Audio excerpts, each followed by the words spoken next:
সুযোগ এবং ছুটি পেলেই বেরিয়ে পড়ি উত্তরবঙ্গ ঘুরতে। সকালের বন্দে ভারতে রওনা হয়েছি, নামবো এনজেপি স্টেশনে। এনজেপি স্টেশনে এখন রেনোভেশনের কাজ চলছে। অনেকটা হেঁটে গিয়ে গাড়িতে উঠলাম। ছোট্ট এই উত্তরবঙ্গ সফরের প্রথম দিনটা থাকবো দাওয়াইপানির ম্যাডিভিল রিসোর্টে। শিলিগুড়ির যানজট পেরিয়ে কিছুক্ষণের মধ্যেই আমাদের গাড়ি ঢুকে পড়ল জঙ্গলের মধ্যে। অনেক জঙ্গল ঘুরেছি, কিন্তু উত্তরবঙ্গের জঙ্গল সব থেকে সুন্দর। মহানন্দা ফরেস্টের মধ্যে দিয়ে চলেছি, মাঝে পার করলাম বেঙ্গল সাফারি। এই জঙ্গলের মধ্যে দিয়ে যখনই যাই ভাবি কবে হাতির দেখা পাবো। দেখতে দেখতে জঙ্গল পার করে সামনে পাহাড় চোখে পড়ল। একটি ছোট ব্রিজ পার করলেই সামনে সেবক রেলওয়ে স্টেশনের লেভেল ক্রসিং। বাঁদিকের প্রকৃতি খুবই সুন্দর।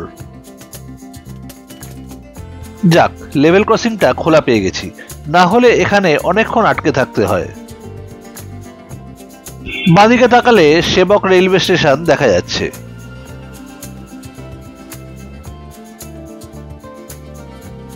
লেভেল ক্রসিং পার করে গাড়ি আবার ছুটতে লাগলো।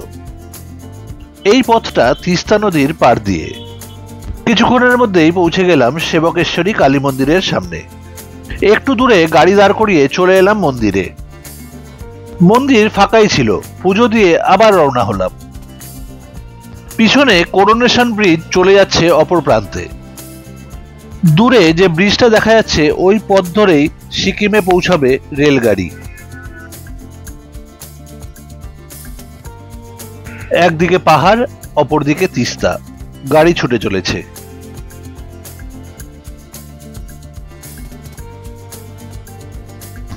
NH10 ধরে কিছুটা এগিয়ে ধরলাম একটি ছোট রাস্তা।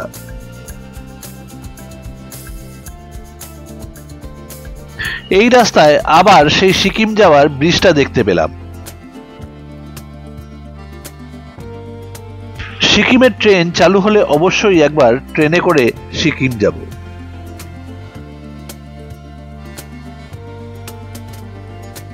এই রাস্তায় তুলনামূলক গাড়ি কম, তবে রাস্তার কন্ডিশন বেশ ভালোই।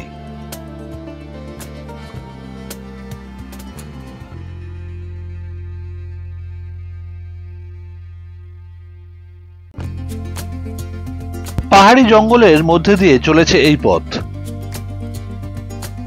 গত বছর এই রাস্তায় যেতে গিয়ে একটি সম্বর ডিয়ার দেখতে পেয়েছিলাম।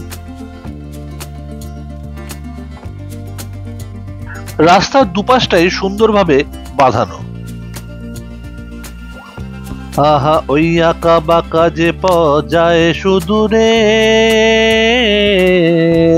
আহা ওই আঁকা বাঁকা যে যায় সুদূরে। আঁকা বাঁকা পথ ধরে পাহাড়ের উপর দিকে উঠে চলেছি। মাঝে মধ্যে অপর দিক থেকে একটা আধটা গাড়ি চোখে পড়ছে। সমতলে বেশ গরম ছিল, আস্তে আস্তে ঠান্ডাটা বাড়ছে।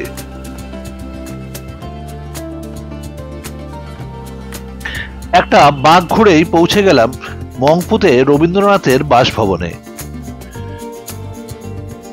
একটা সাইনবোর্ডে লেখা রবীন্দ্র ভবন মংপু, পাশে একটি কাঠের গাছবাড়ি। গাড়ি দাঁড় করিয়ে ভেতরে ঢুকে পড়লাম রবীন্দ্রনাথের বাসভবনটি দেখতে।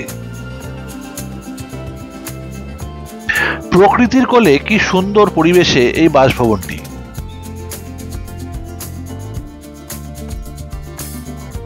কিছুটা সময় সেখানে কাটিয়ে আবার রওনা দিলাম। ছোট ছোট পাহাড়ি গ্রামের মধ্যে দিয়ে চলেছি। উত্তরবঙ্গের পাহাড় এত সবুজ আর কোনো পাহাড়ের তুলনা এর সাথে চলে না।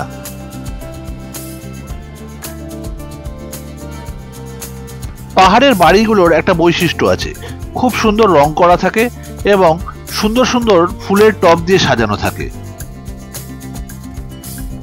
একটা গ্রাম পেরিয়ে পাইনের বনে প্রবেশ করছি।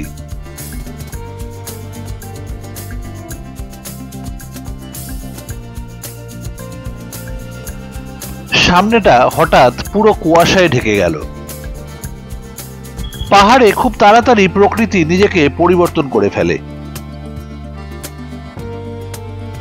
উঁচু উঁচু গাছ এবং তার নিচটা কুয়াশাচ্ছন্ন।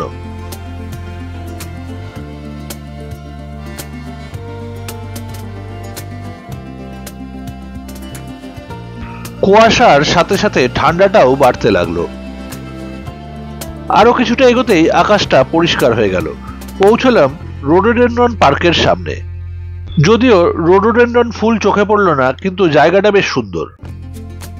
আবার প্রকৃতির খেয়ালে বৃষ্টিও নামলো। একটা বোর্ডে দেখলাম দেখাচ্ছে দাওয়াই পানি উপরের দিকে।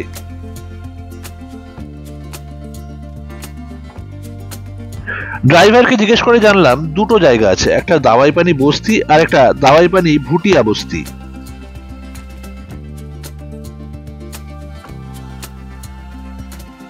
সামনেটা আবার কুয়াশায় ঢেকে গেল। একটা ছোট জঙ্গল পেরোতেই শুরু হয়ে গেল চা বাগান। কচি চা পাতায় চা বাগানগুলো একেবারে সবুজ।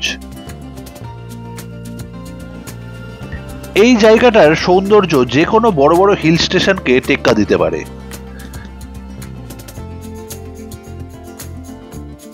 সবুজ চা বাগানগুলো নেমে এসেছে রাস্তার উপর।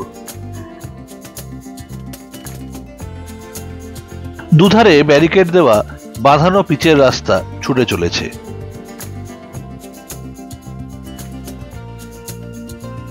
চা বাগান যেখানে শেষ হচ্ছে সেখানেই শুরু হয়ে যাচ্ছে পাইনের বন। আবার পাইনের বন শেষ হতেই শুরু হয়ে যাচ্ছে চা বাগান।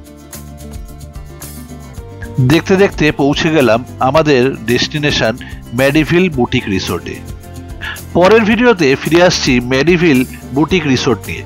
সঙ্গে থাকবেন, ভালো থাকবেন।